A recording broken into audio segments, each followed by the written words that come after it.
저쪽에서 바로 쓰시면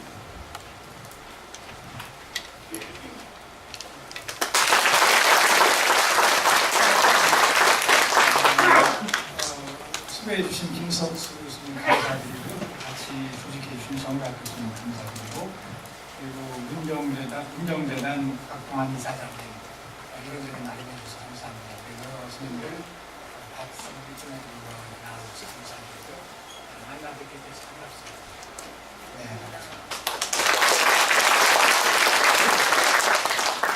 오늘 제가 드릴 말씀은 원래는 현상학과 마음 다스리기 이렇게 제목을 제가 들었었는데 제목을 좀 바꿨습니다. 현상학과 마음의 치유 그리고 부제를 실증주의라는 철학의 병의 치유 문제를 주신 거였는데 제가 보기에는 이 병이 상당히 심각한 병이라고 생각되거든요. 정치적으로 인류 역사를 봐도 역사 전체에서 큰 병에 보이고 이 병을 치유하지 않으면 인류가 인간으로 생존할 수 없는 것 같다. 그래서 제가 이 문제를 가지고 생각을 해보려고 하는데요. 제가 그 원고를 다 가지고 계시어서 원고를 가지고 원고에 있는 내용을 중심으로 읽기도 하겠어요. 제가 설명드리고 그리고 원고에 없는 내용을 말씀드리면서 진행하도록 하겠습니다. 내용이 조금 딱딱한지 모르겠는데 제가 학교에서 생각을 강의하는 내용이라고 생각하시고 그런 거 한번 이런 뒤에 제 강의실에 오셔가지고 같이 경험한다 생각하시면서 들어주시면 좋겠습니다. 괜찮으시겠죠? 네. 요즘 이제 한국 사회에서 치유담 문제가 계속 있는데요. 그런데 이제 마음의 병, 마음의 병에 대해서 마음의 병, 정신병에 대해서 하고 있는데 제가 오늘 이제 드리려고 하는 말씀, 그 병은 뭐냐면은 현대인이 여러 가지 병을 앓고 있는데 그래서 이제 현대인이 앓고 있는 여러 가지 마음의 병 중에서 이상심리학의 분류 체계에 들어가 있지는 않지만 그래요? 그러면 그 아이들을 그거 말고 그냥 아까 쓰시면 괜찮겠습니까? 저도 이게 좀 편하네요. 그 분류체계에 들어가 있지 않고요. 그리고 그러나 이제 어떤 병 못지않게 무서운 병은 전 철학적 정신이 앓고 있는 병이라고 생각이 되고요. 이 병은 이제 은밀하게 음식하면서 인류를 파멸의 구렁텅이로 몰아넣고 있다. 그리고 그처럼 은밀하게 음식하기 때문에 많은 사람들은 이 병을 앓고 있으면서도 이 병이 병이라는 사실을 깨닫지 못하고 있다고 생각합니다. 그래서 자각증상이 없기 때문에 이 병은 점점 더 깊어질 뿐 아니라 광범위하게 퍼져나가고 있습니다. 무엇보다도 무서운 것은 많은 현대인이 이 병이 인류를 여러 가지 숙박으로부터 해방시키면서 지복의 길로 인도할 것이라고 확신한 데 있다고 생각합니다. 이러한 점에서 이 병은 백설공주가 먹은 탐스러운 독사과를 닮아 있습니다. 탐스럽지 않습니다. 죽지 않습니다. 이 병의 이름은 저는 실증주의, 조금 더 구체적으로 말하면 물리학적 실증주의다 이렇게 말씀을 드리고요. 그래서 저는 이제 오늘 물리학적 실증주의라는 철학적 병의 정체에 대해서 알아보고 그것을 극복할 수 있는 방법을 모색해보고자 합니다. 그래서 우선 첫째, 풋설, 현상학의 창사인 풋설이 현재를 위기의 시대로 진단하고 있고 이 위기 원천이 물리학적 실증주의에 있다고 진단하는 사실을 살펴보고요. 그리고 거기에 이어 물리학적 실증주의의 역사적인 전과로서 현대판 물리학적 실증주의 윌슨의 통섭 프로그램을 검토하려고 합니다.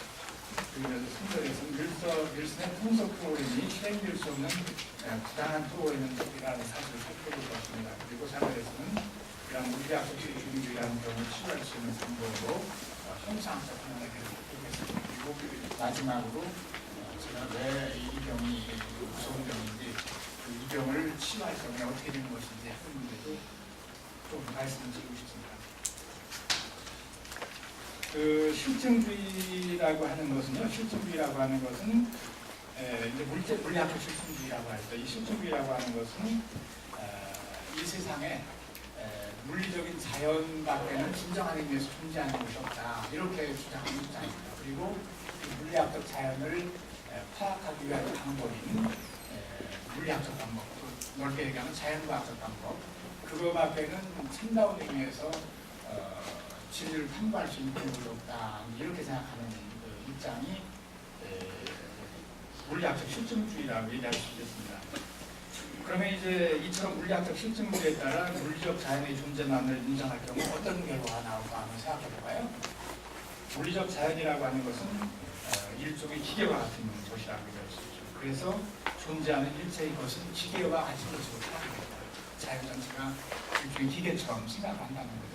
기계는 어떻습니까? 우리가 자동차를 보면은 우리가 조작하는 대로 다 움직이지 않습니까? 자연도 우리가 조작하는 대로 다 만들어낼 수 있다는 얘기고, 변화시킬 수 있다는 얘기고, 그렇기 때문에 자연은 이제 일종의 기계이고, 이 자연이 기계인 것과 마찬가지로 자연이 모든 것도 기계다.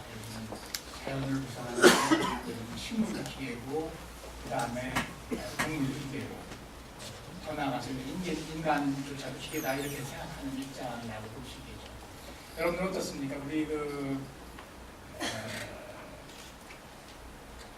동물이 기계라고 하는 생각에 대해서 어떻게 생각하십니까, 여러분들?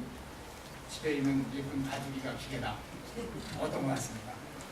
기계는 어떻습니까? 거기에 감정이 있나요, 없나요? 없죠. 감정도 없고, 무슨 예술 감상을 할 수 있을까요? 동물이? 아니, 기계가? 없겠죠. 그렇죠? 거기에 기계가 무슨 도덕적인 심성 가지고 있을까요? 그렇죠? 아니죠. 그렇죠? 더 나아가서 기계가 무슨 종교적인 활동을 할 수 있겠습니까? 성서운영에 대해서 조금도 알지 못하지 않겠습니까? 그렇죠? 말하자면 이제 그렇게 보는 입장이라고 얘기할 수 있겠습니다. 인간조차도 일종의 기계에 불과하다.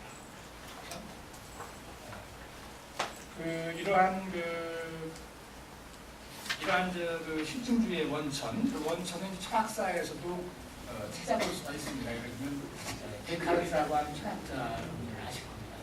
근대철학의 문련 철학자인데, 데카르트는 이 세상에 존재하는 모든 것은 신병이죠. 이 세상에 존재하는 것은 생각하는 정신하고 그리고 이제 물체 두 가지밖에 없다. 말하자면 이 물체와 생각하는 정신이 두 가지가 밖에 없는데, 이 물체라고 하는 거 이것은 이제 일종의 기계인데요.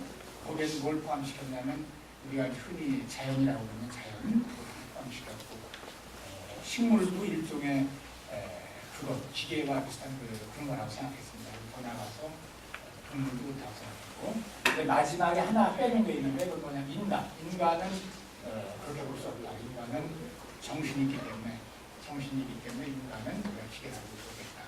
그래서 인간 하나만은 딱 빼놓고 나머지 모든 것을 기계로 생각했습니다. 데카르트는. 그런데 이제 데카르트에 나타난 라메즈라고 하는 철학자가 있는데, 그 철학자는 책 제목이 인간기계라는 그런 제목의 책을 썼는데, 거기서 이제 인간도 일종의 기계다 이런 입장을 폈습니다.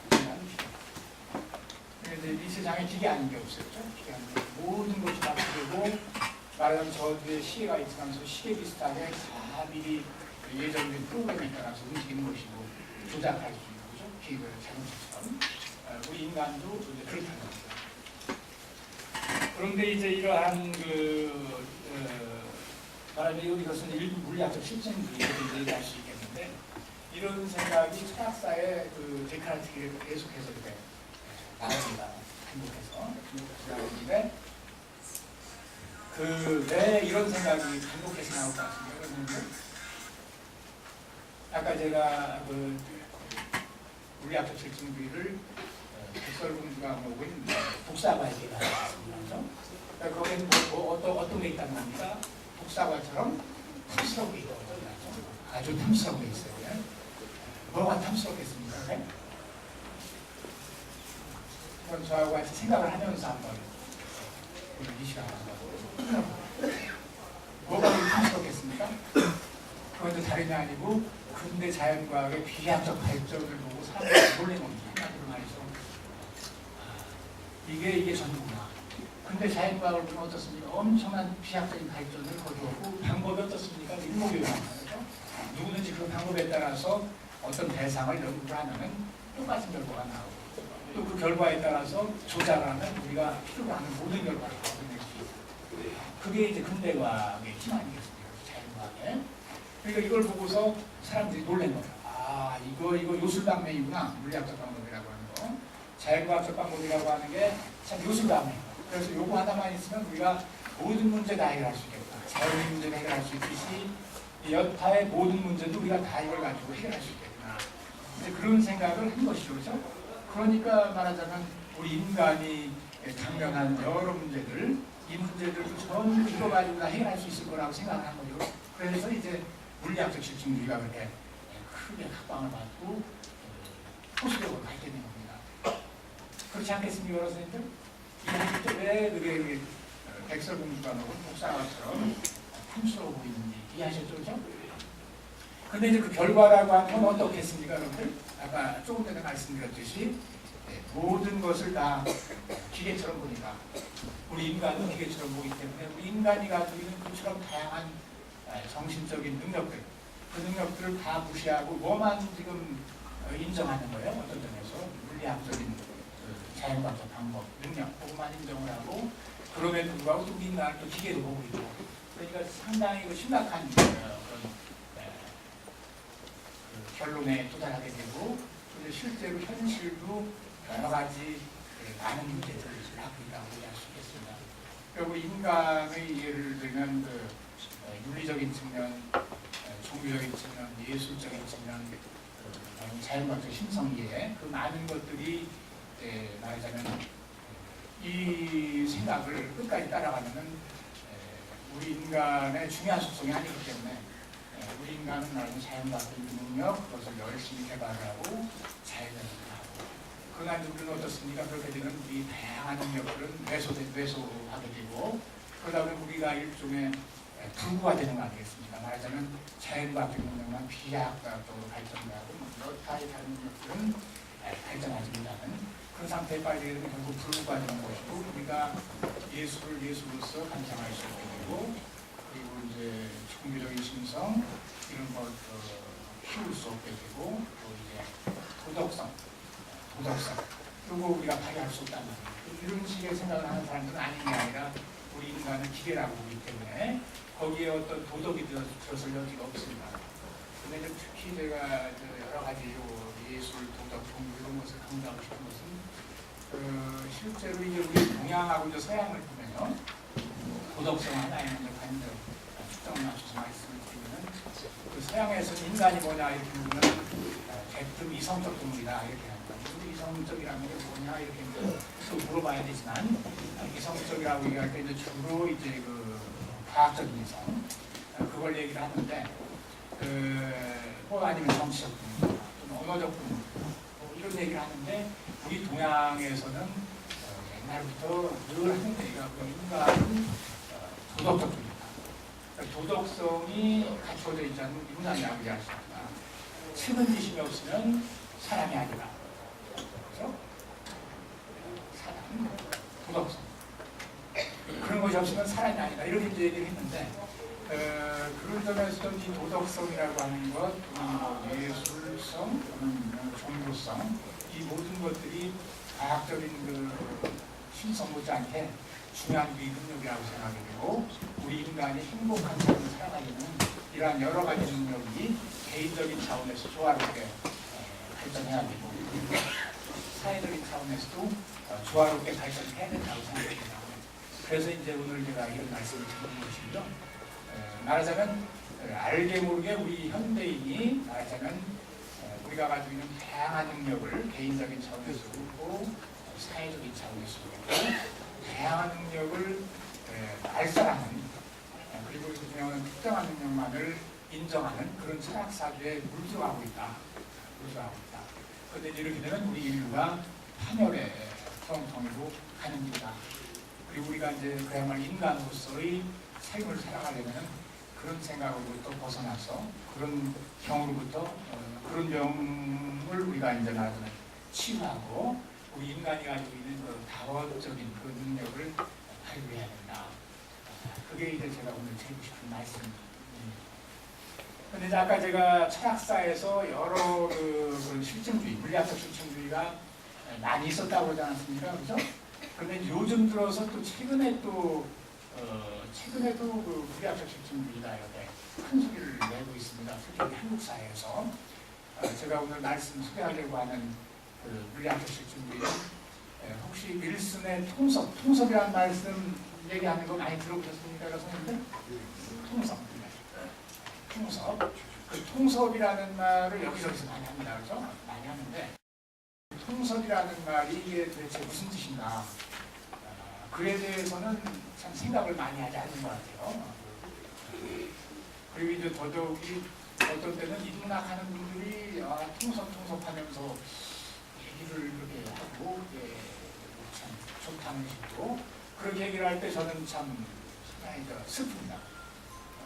통섭이라고 하는 책을 진짜 읽어보고서 얘기를 하는 건지 통섭이라는 책을 읽어보면은 그렇게 좋아하고 환영할 거잖아요. 우리가 반대의 생각을 가져야 될 텐데 그래서 제가 오늘 잠시 윌슨의 통섭이라는 그 책을 잠깐 소개를 해드리고요. 그리고 이제 그 다음 또 얘기를 계속하겠습니다. 통섭이라고 하는 거 이제 우리 한국에서는 이제 통섭이라는 오랜 그 미국의 생물학자 윌슨이라는 분이 콘시디언스 더 유니티 오브 나리지 그렇게 그 책을 썼는데 그 책을 번역을 콘시디언스라는 말을 통섭 이렇게 번역을 했습니다. 통섭. 근데 이 통섭이 잠깐 그 무슨 뜻인지 정확하지가 않아요. 정확하지 않은데 근데 이 책 속에서는 어떤 거냐면 한마디로 얘기해서 제가 아까 말씀드린 물리학적 실증주의를 통섭이라고 얘기하는 것이라고 이해하시면 되겠습니다. 말하자면 이 세상 모든 것을 전부 물리학적인 방법 또는 더 나아가서 자연과학적인 방법을 통해서 모든 것을 다 설명해 버리겠다. 이런 게 이제 통섭이라고 이해할 수가 있는데요. 이제 윌슨은 이제 생물학자니까 거기에 이제 생물학적인 방법, 진화 생물학의 방법, 그것이 또 이제 모든 학문을 연구할 수 있는 모든 학문의 연구 방법이라고 그래서 물리학적 방법, 생물학적 방법, 결국은 생물학적 방법이라고 하는 것도 물리학적 방법을 원하는 것이기 때문에 그래서 일종의 물리학적 실증주의 이렇게 얘기할 수 있을 것 같습니다. 저는 생물학주의, 그러니까 자연과 제국주의 이렇게 얘기할 수 있을 것 같습니다. 그리고 이제 실제로 그 윌슨도 우리 인간에 대해서 그렇게 얘기합니다. 우리 인간에 대해서도 인간의 예술이니 종교니 도덕이니 이 모든 것들을 전부 우리가 자연과학적 방법을 통해서 연구를 할 수 있다. 그래서 이제 예를 들면은 거기 제가 한 군데 그 윌슨이 우리 인간의 마음에 대해서 어떤 얘기를 하는지 하는 것을 제가 정리를 해놓은 데가 있는데요.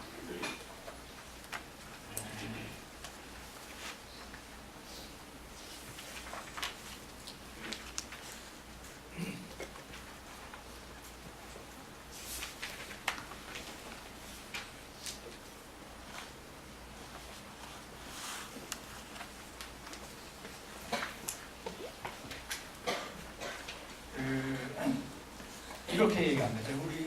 우리 마음에 대해서 어떻게 윌슨 얘기를 하는지 제가 몇 구절을 좀 읽어드리겠습니다. 네.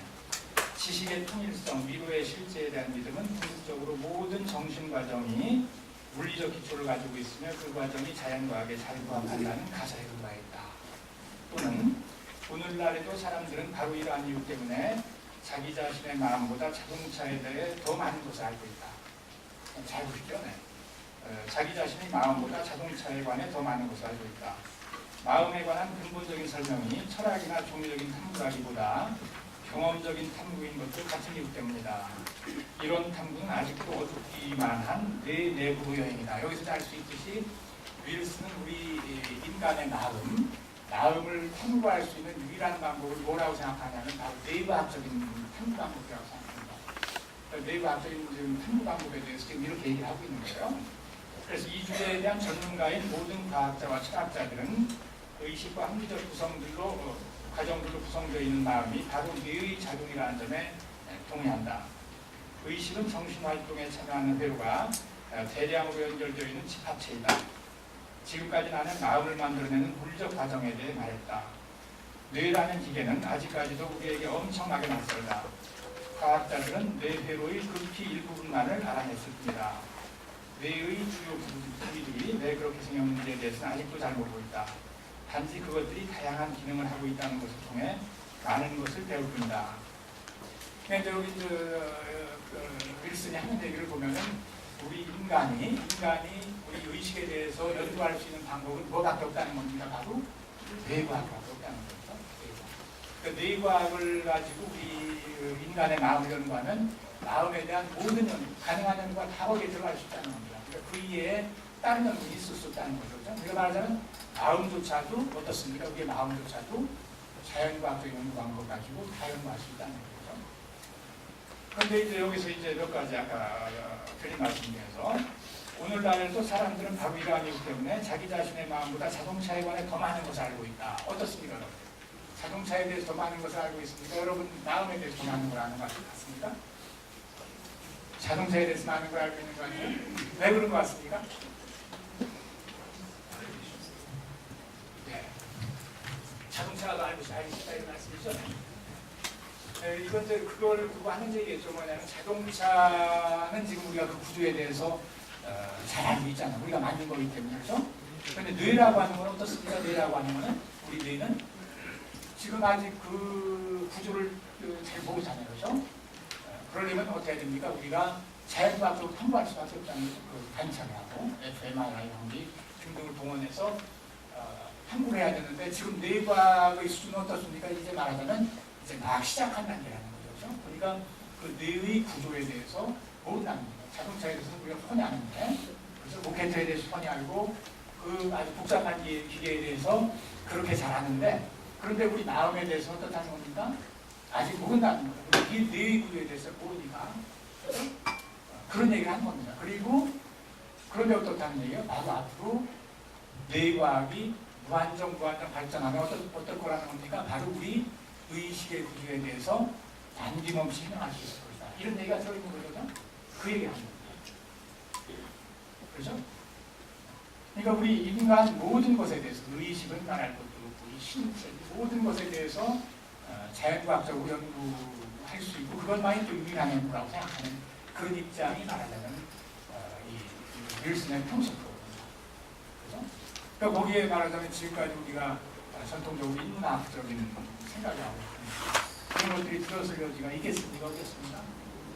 자연과학적인 차이방식이 없는 것입니다.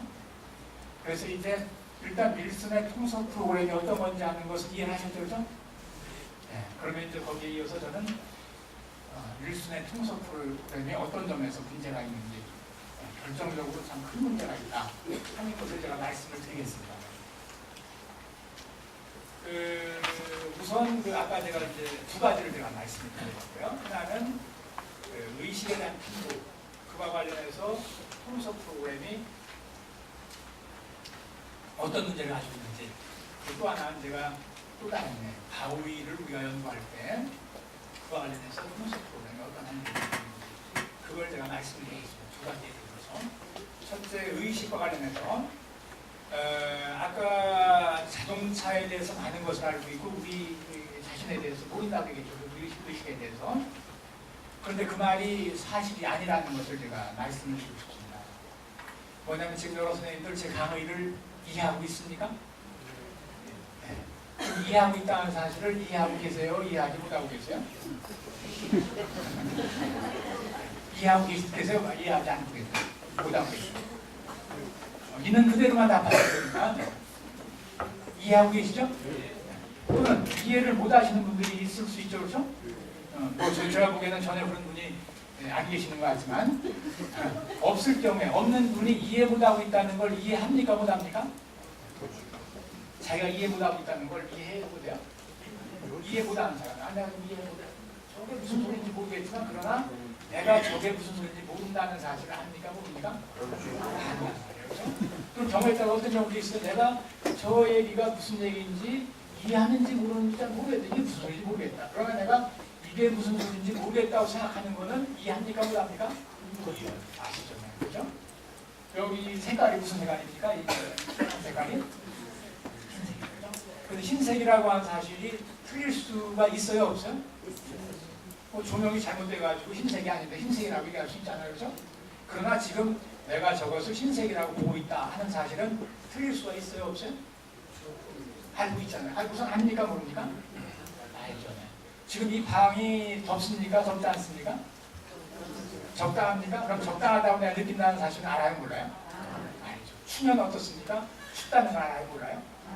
알죠. 내가 기분이 좋으면 기분이 좋다는 걸 압니까? 모릅니까? 슬프면 슬프다는 걸 알아요? 몰라요? 알죠. 그렇죠? 그 마음이 슬픈데 어떤 친구를 만났더니 지금 뭐 좋다고 그러면서 이렇게 뭐 나에 대해서 얘기를 해주면은 기분이 어떻습니까? 저 사람은 나를 못 보지만 나는 내 마음을 보니까 내 마음도 모르면서 어찌 저런 말을 할까? 지금 야속할 때도 있고 그럴 때가 있지 않겠습니까? 그렇죠? 결국 뭡니까? 내 마음에 대해서 나는 그렇게 많이 알아요. 그렇죠? 그런데 제가 지금 몇 가지를 말씀을 드렸지만 사실은 어떻습니까? 아침에 깨어나서 밤에 잠들 때까지 우리는 무수히 많은 의식 체험을 합니까? 안 합니까? 하죠? 그런데 그 모든 의식 체험을 반성을 해보면 그 의식 체험에 대해서 우리가 그렇다는 걸 압니까? 모릅니까? 여러분들이 배가 고프면 배가 고프다는 사실 알아요? 몰라요? 알죠? 그죠? 밥을 먹으면서 배고파서 밥을 먹으면서 이 밥이 맛있다는 사실을 맛있을 경우에 압니까? 모릅니까? 내가 이걸 맛있다고 느낀다고 하는 사실을. 그렇죠? 맛이 없을 때 참 밥맛이 없구나. 내가 밥맛이 없다고 느낀다 하는 사실 알아요? 몰라요? 말하자면 이렇게 많은 것들을 우리는 압니다. 그렇죠? 얼마나 많은 것을 알겠습니까? 여러분 한번 그 목록을 한번 작성해 볼까요? 그럼 얼마나 많이 나올 것 같아요? 책을 쓰면 수십 권, 수백 권, 수만 권이 나오겠습니다. 그렇죠? 그리고 그에 대해서 우리가 어떻게 할 수 있습니까? 그것을 연구할 수 있겠습니까? 없겠습니까? 그 구조에 대해서? 학문이라고 하는 건 뭡니까? 대상들이 쭉 있으면 그 대상들을 지배하는 어떤 법칙들을 발견하는 게, 그래서 규칙들, 법칙들을 발견하는 게 학문입니다. 그렇죠? 그러면 이제 우리 의식의 경우에도 어떻겠습니까? 의식이 그렇게 여러 가지가 수없이 많은데 이 많은 의식들을 보면은 그것이 무질서하지 않단 말이에요. 무질서한 것처럼 보이지만 거기에 질서가 들어있고 그 질서를 우리가 균형해내면 그게 학문이 되는 거거든요. 그래서 예를 들면 제가 이제 여러 가지 의식에 대해서 말씀을 드렸는데 의식은 여러 가지 유형별로 나눠볼 수가 있습니다. 예를 들면 나눠볼 수 있는데 그리고 유형별로 나눠보면 그것이 각각 모양이 다르다는 걸 알 수 있습니다. 예를 들면 이제 의식을 얘기하기 전에 외적 밖에 있는 사물들, 외적 지각의 사물들, 외적 지각이라고 합니다. 외적 지각의 사물들을 우리가 보면은 이 책상과 의자가 같습니까? 다릅니까? 다르죠? 책상에 해주는 요소가 있고 의자를 의자에 해주는 요소가 있습니까? 없습니까? 있죠? 그걸 가리켜서 철학에서는 본질이다. 철학의 본질, 책상의 본질, 사람의 본질. 그렇죠? 이제 본질이 다르다. 그리고 이제 이 본질을 규명할 수가 있겠습니까? 없겠습니까? 책상의 본질은 뭐다? 의자의 본질은 뭐다? 뭐의 본질은 뭐다? 이렇게 얘기할 수 있고 규명해 볼 수 있겠죠? 그렇죠? 그와 마찬가지로 다양한 의식이 있을 때 그 다양한 의식의 본질을 규명해 볼 수가 있습니다. 예를 들면 어떤 대상을, 이 물병을 지금 여러분들 직접 지각하고 있죠, 그렇죠? 지각이라고 합니다. 현재 있는 대상을 우리가 경험할 경우에 지각이라고 해요. 지각하고 있죠, 그렇죠? 지각할 때하고 이것을 여러분들 제가 이제 내려놓고 조금 전에 제가 말씀드렸던 물병을 지금 떠올려 보실 수 있습니까? 없습니까? 있죠? 네. 또는 제가 이제 물병을 올려보겠습니다라고 얘기를 하고서 물병을 보여드리면은 그 물병이 어떻게 이후에 나타나게 될지 예상을 할 수 있습니까? 없습니까? 있죠? 그러면 이제 이 세 가지, 이 똑같은 물병에 대한 것이 경험이 되고 그것을 지각적으로 경험하느냐, 현재 있는 모습을 이렇게 경험하느냐, 아니면 과거에 있었던 것으로 기억하느냐, 또는 아니면 앞으로 있을 것으로 예상하느냐, 그 세 가지 본질 구조가 같겠습니까? 다르겠습니까? 같아요? 달라요? 그러면 제가 실망하는데요. 지각하고 물론 똑같은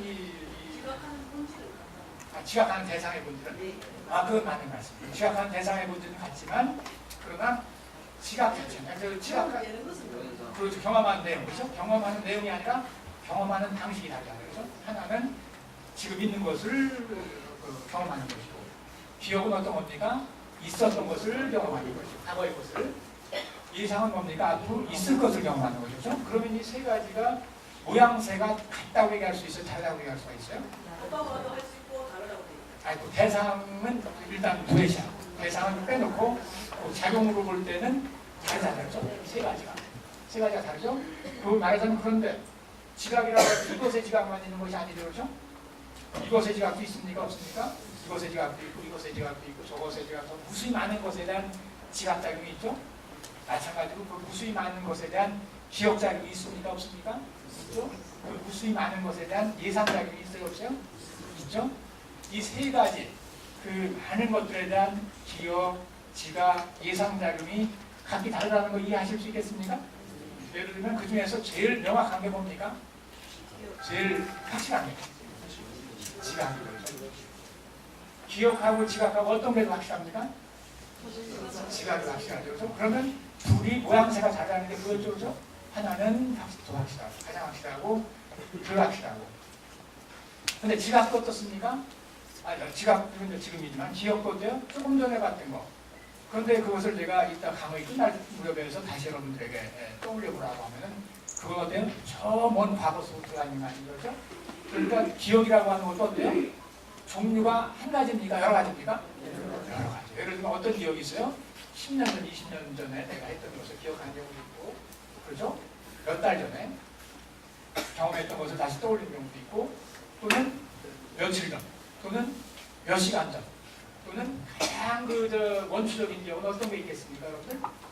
그 기억에 대해서 한번 살펴볼 필요가 있어요. 예를 들면 제가 한번 음을 치냐면 제가 노래를 잘하면 노래를 들려드리면 더 좋은데요. 노래를 들려드리고요. 그걸 예부터 말씀드리는 건데 어쨌든 이렇게 세 번째가 쳤을 때 매번 이 음을 들을 때 여러분들은 어떤 방식으로 음을 듣는 겁니까? 기억이에요? 지각이에요? 예상이에요? 지각이죠. 이 매 순간은 지각으로 들었죠? 그렇죠?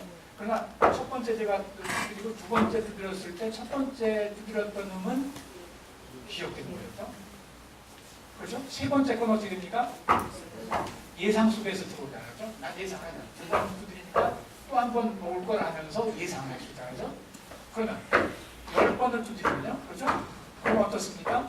다섯 번째 심지어 지각될 경우에 그 이전 것들은 다 어떻게 됩니까? 기억 속으로 빠질 거예요. 그리고 그 앞에 것들이 예상 속에서 오죠.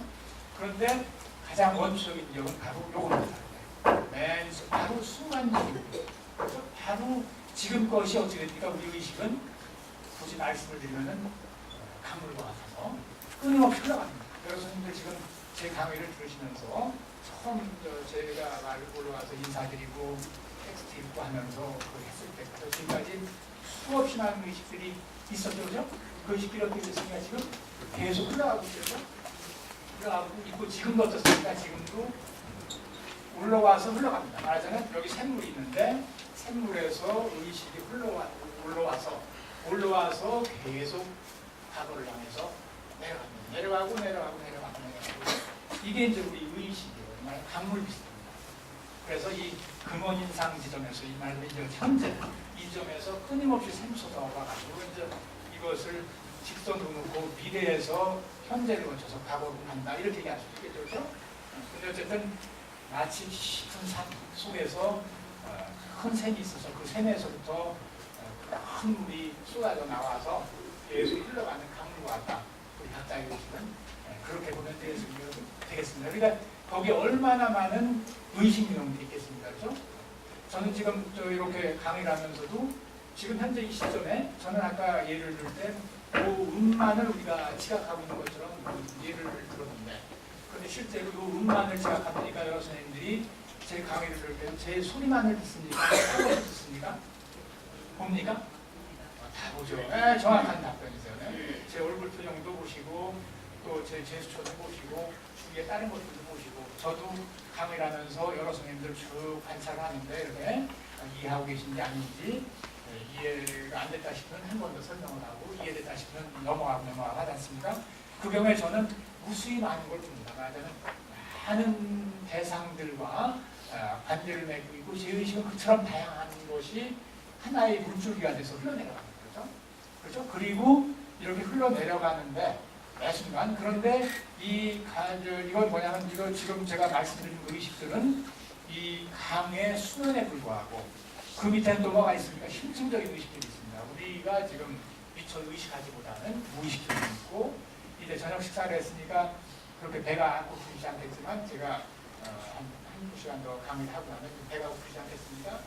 모르는 상황에서 저 밑에서 배가 고파집니다. 그리고 여러분들이 그동안에 살면서 쌓아왔던 그 많은 경험들이 저 밑에 축적이 되어 있거든요. 저장이 되어 있거든요.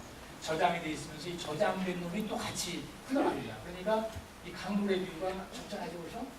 그 말하자면 그 강폭이 있고 상당히 넓고 그 다양한 의식들이 있고 그 의식들이 여러 층으로 되어 있고 위에서부터 아래까지 걸쳐가지고 이 강물 전체가 흘러가는 것이 그게 우리 마음이에요. 우리 마음의 모습은 그런 겁니다. 이해하셨죠? 제가 이렇게 말씀드리니까 우리 마음에 대해서 이렇게 떠올릴 수가 있겠구나 하는 게 이해가 갑니까? 네, 좋습니다. 그러면 거기에 제가 아까 기억, 지각, 예상 세 가지 의식만을 말씀드렸는데 그 세 가지 의식밖에 없겠습니까? 엄청나게 많은 의식이 있어요. 그렇죠? 엄청나게 많은 의식이 있어요. 그리고 상상이 있습니까? 없습니까? 상상할 수 있죠. 그렇죠? 또는 어떤 게 있겠습니까? 의지하는 게 있겠습니까? 의욕하는 그 의식이잖아요.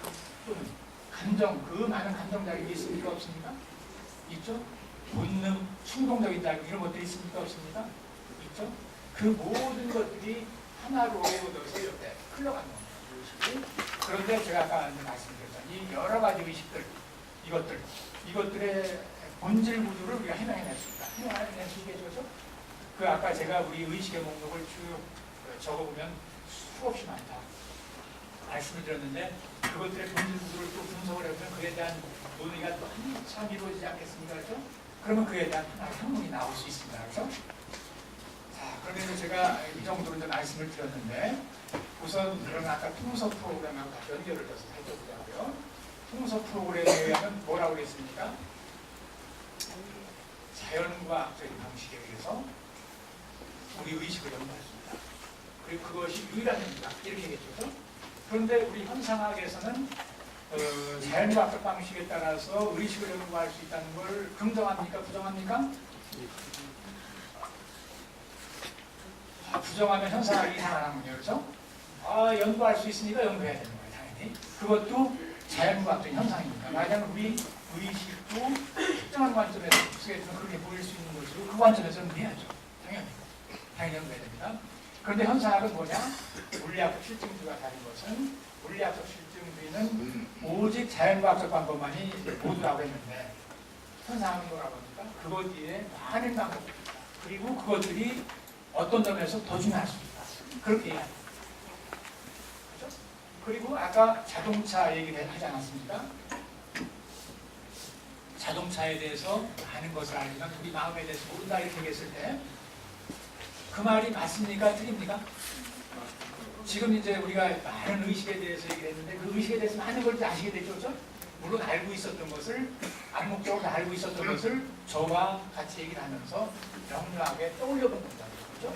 물론 알고 있었던 것을 명료하게 떠올린 거예요.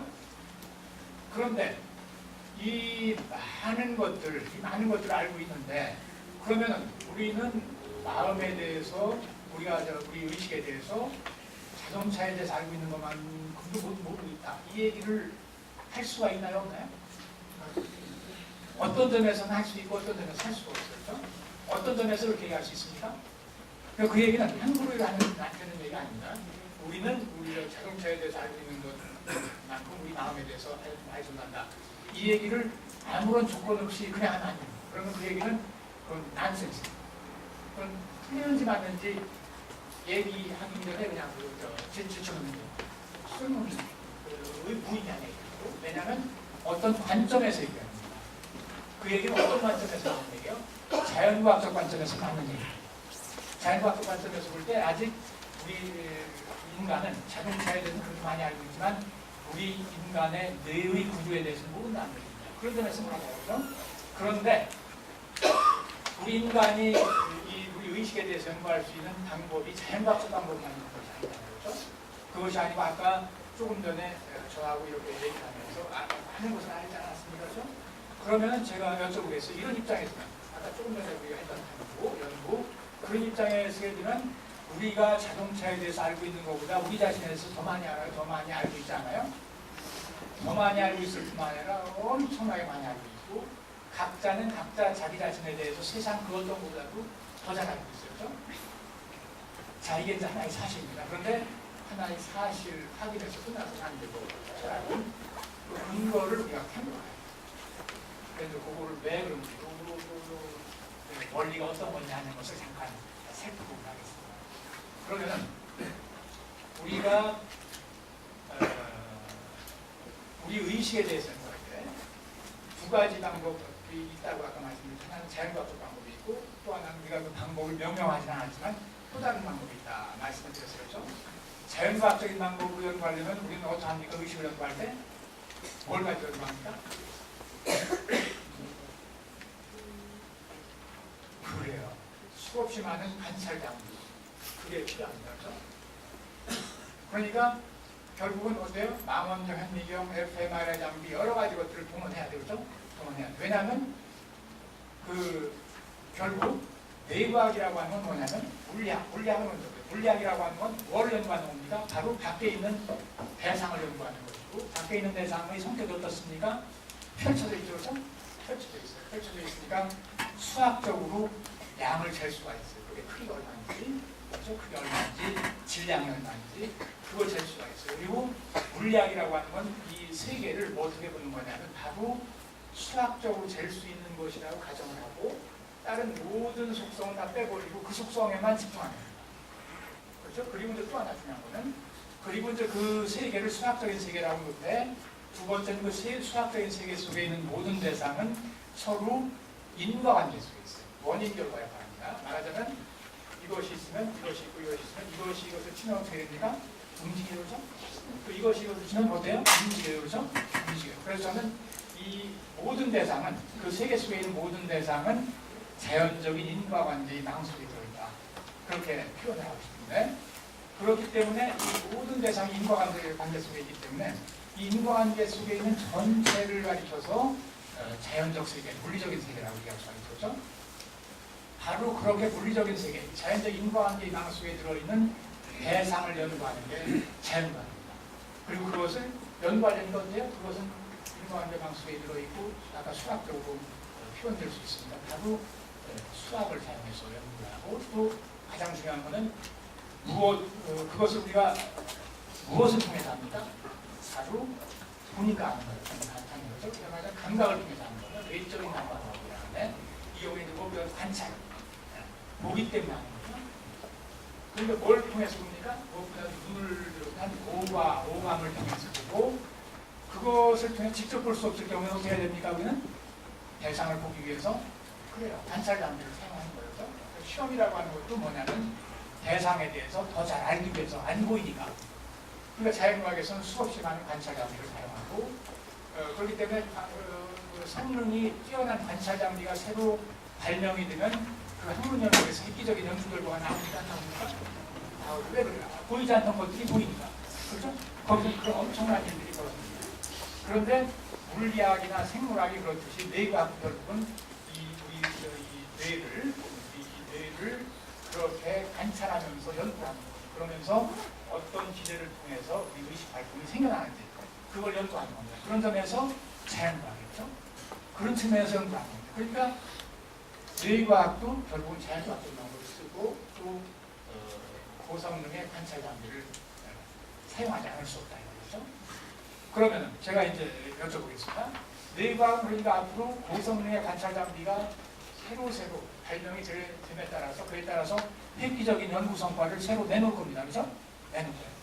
그럼 제가 여쭤보겠습니다. 아까 그럼에도 불구하고 여러분들 각자 여러분들 마음에 대해서 엄청나게 많은 걸 알고 있는 거죠. 그러면 여러분들은 무엇을 통해서 하는 겁니까?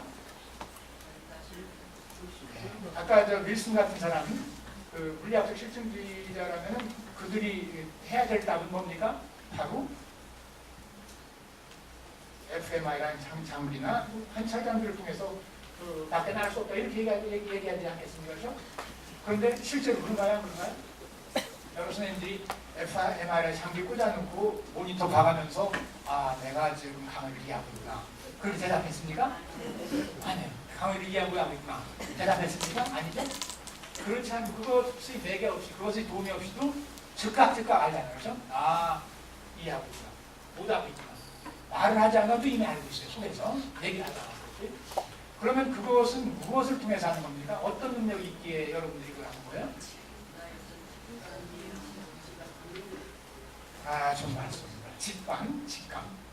네. 그런 게 있는 것 같습니다, 여러분들. 그러니까 우리에게 말하자면 아무리 이 관찰 장비 이런 걸 써도 파악되지 않는 그런 것을 파악할 수 있는 능력이 있다는 게 느껴집니까, 여러분들? 네. 있죠. 그게 있어요. 그걸 여러분들은 만일 제가 이렇게 말씀드리겠습니다. 밖의 것을 경험할 수 있는 능력을 외적 지각이라고 아까 우리가 불렀죠, 그렇죠? 그냥 바깥 것을 지각하는 능력이니까 외적 지각. 그러면 이것을 지각하는 능력을 우리는 뭐라고 부르겠습니까? 내적 지각. 내적 감각, 내적 지각. 그렇게 부르고 있어요. 수학자들은 그걸 내적 지각, 내적 감각이라고요. 그것을 또 말을 바꾸어서 내재적인 반성 이렇게 얘기합니다. 우리 마음에 대한 반성 능력이다. 가장 반성이라는 이 도구를 통해서 그런 통로가 있으니까 우리 마음에 사는 거예요. 그런데 제가 한번 중간 체크를 한번 해봐야 되겠습니다. 그래서 지금 정확히 이해하고 계신 것 같은데 그래도 예를 들면 제가 배탈이 났습니다. 배탈이 났을 때 아프다는 걸 느끼는 것은 외적 지각입니까? 내적 지각입니까? 내적 지각이에요. 그죠? 그런데 제가 내과 병원에 찾아가서 내시경 검사를 했었죠. 내시경 검사를 하고 나서 나중에 의사 선생님이 이런저런 얘기를 해요. 그때 내시경을 통해서 내가 내 의의 상태에 대해서 아는 것은 내적 지각입니까? 외적 지각입니까? 외적 지각이죠. 그렇죠? 그러니까 내적 지각, 외적 지각의 구별이 내 신체 안에 있는 거냐, 내 신체 밖에 있는 거냐라는 것이 아님을 알 수 있겠죠. 그렇죠? 우리 신체 안에 있는 거냐, 밖에 있는 거냐, 이것이 문제가 아닙니다. 신체도 여러분 어떻습니까? 이것도 결국은 연장, 펼쳐져 있는 것이고 결국은 외적 관찰을 통해서 우리가 경험할 수 있는 것이기 때문에 외적 지각의 대상이 되는 거죠. 그렇죠? 그런 점에서 그것은 중요한 거죠. 그러면 이제 우리가 이제 내적 지각을 통해서 알 수 있다는 걸 알았어요. 그렇죠? 우리 마음에 대해서. 그러면 제가 또 여쭤보겠습니다. 여러분들은 타인의 마음을 이해합니까? 이해 못합니까? 이해? 이제 그거 그래요. 이해한다고 할 수 없고 이해 못한다고 할 수 없고 이해 못한다고 할 수 없는 이유는 할 수 있는 이유는 왜 그래요? 내가 경험해서 이해가 되어지고 내가 경험이 안 내가 어떤 동력성이나 내가 어떤 규범이 있어서 내 틀이 있어서 그것을 이해 못하고 뭐 그럴 수도 있고 그러니까 말은 틀릴 수 있다는 얘기죠. 타인. 나는 아까 나에 대해서는 이렇게 확실하게 아는 것이 많은데 내 마음에 대해서는 타인의 마음에 대해서는 내가 틀릴 경우가 많아요. 그렇죠? 천길 물속은 알아도 한길 사람 나오서 그런 얘기가 있듯이 그런데 그런 얘기가 이렇게 오해되면 안 됩니다. 그러니까 우리는 타인의 마음에 대해서 모른다 이렇게 오해되면 안 돼요. 우리는 실제로 타인의 마음에 대해서 아는 걸 압니다. 제가 강의 하면서도 알잖아요. 아, 이해하고 계시구나. 중간점만 하면서 말을 하지 않고 표정만 봐도 알아요. 그렇죠? 그런데 말을 할 경우는 어떻습니까? 거짓말을 하지 않는 경우라면 그걸 가지고 알잖아요. 그래서 여러분들 부부 사이는 어떻습니까? 오래 살으니까 어때요? 기침하는 소리만 들어도 지금 어떤지 압니까? 모릅니까? 아, 이거 오늘 조심해야 되겠구나. 아니면 오늘 좋구나. 알잖아요. 그렇죠? 그건 뭐냐면 바로 그런 마음이 타인의 마음을 알 수 있는 능력이 이렇게 고도로 발전될 수도 있다는 거예요. 그렇죠? 그래서 그야말로 숨소리만 들어도 알잖아요. 숨소리만 들고. 그건 뭘 의미합니까? 우리가 타인의 마음에 대해서 안다는 얘기죠. 그럼 타인의 마음에 대해서 할 때 아까 우리는 직접 내재적인 정치가 반성을 통해서 하는데 타인의 마음은 무엇을 가지고 하는 겁니까? 내적 지각. 외적 지각이에요? 좋습니다. 좋은 말씀이요. 그 아까 이제 그 통속 프로그램을 주장하는 사람들은 관찰을 하니까 현미경 아니면 뭐 망원경 이런 거 가지고 관찰하니까 아는 걸 거다 이렇게 얘기하겠지만 그게 아니고 우리는 그 구조를 분석을 해야 되죠. 구조를. 왜 그렇습니까? 우리는 왜 이해해요? 첫째 우선 타인의 뭘 우리는 봅니까? 우선 말하지 않고서 타인을 그러니까 의사소통이 되지 않는 상황에서 이제 타인을 이해할 경우를 예를 들어서 할 거면 우리는 우선 뭘 봅니까? 타인의 표정을 봐요. 표정을 보고 그 표정을 우리는 어떻게 합니까? 해석하죠. 해석하면서 이런 표정 상황이니까 지금 마음이 있구나 하는 걸 알죠? 표정, 제스처 등등을 해석할 수 있어요. 그렇죠? 그래서 아까 말씀하셨듯이 주어진 걸 토대로 해서 해석하는 거예요. 그러니까 말하자면 타인의 마음은 그래서 내재적인 지각, 반성 능력을 통해서 하는 것이 아니라 박이처럼 해석 능력을 통해서 한다. 이해하셨죠? 해석 능력. 그럼 또 하나 제가 여쭤볼게요. 여러분들 조선 역사를 이해하려면은 왕궁 중에서 있었던 어떤 어느 시점에 어떤 일을 이해하려면 그에 대해서 알려면 어떻게 해야 됩니까, 선생님들? 네? 책을 읽어야죠, 그렇죠? 네, 책을 읽어야죠. 어떤 책을 읽어야 됩니까? 아니면 여러분들이 그 역사학자라고 하면 남들 2차 문헌 가지고 이렇게 읽는 독자가 아니라 1차적인 지식을 생산해야 될 분들이라고 하면 여러분들 어떻게 해야 됩니까? 사료. 그렇죠? 말하자면 왕조실록을 읽어야 되겠죠. 그 과정에 원사료를 읽어야 되겠죠. 그 전에 자연과 아까 저 통속 프로그램을 주장하는 사람들은 어떻게 얘기하겠습니까? 망원경, 현미경. 이것이 있으면은 이 획기적인 연구에 발전이 있을 거다. 이렇게 기대할 수 있겠죠? 그런데 있겠습니까? 없겠습니까? 없어요. 맨날 현미경, 망원경 갖다 들여다봐야 해석이 됩니까? 해석을 해야 되는 거 아니죠? 그 문헌을 해석을 하고 그리고 그 시대상을 재구성을 해야 되는데 그런 능력이 있어야 되는데 그러니까 여러분들이 1차적으로 해야 될 건 뭡니까? 우선 한문을 배워야 되고 한문 독해 능력을 기려야 되고 또 해석 능력을 기려야 되고 그런 여러 가지를 해야 되는 거죠. 그러니까 지금 여기서 또 뭐를 알았어요? 세 번째 능력. 우리가 자연과학 방법 가지고 안 되는 우리가 알아낼 수 없는 또 하나의 능력이 있다는 걸 이해하셨죠? 그렇죠? 역사적인 파악 능력. 이것도 말하자면 그거 아니에요.